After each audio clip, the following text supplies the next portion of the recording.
Here, we demonstrate the protocol for performing single-molecule fluorescence microscopy on living bacterial cells to enable functional molecular complexes to be detected, tracked, and quantified.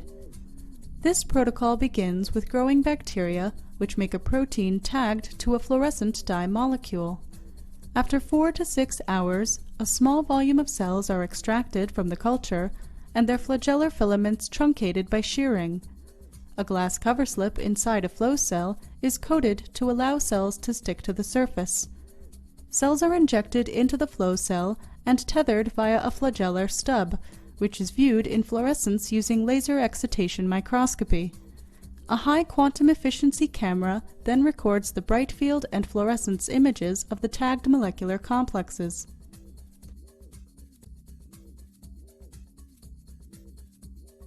Hello, my name's Dobbie and I'm working with Leake at the Department of Biochemistry at the University of Oxford. I'm Robson, working with Leake in the physics department. I'm Nicolas from the Leake lab, also based in the physics department.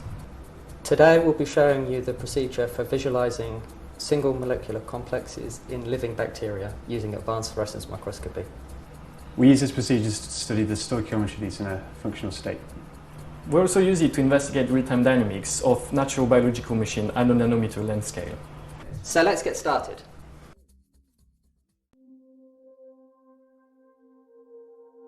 To begin, thaw 50 microliters of frozen stocks of E. coli bacteria.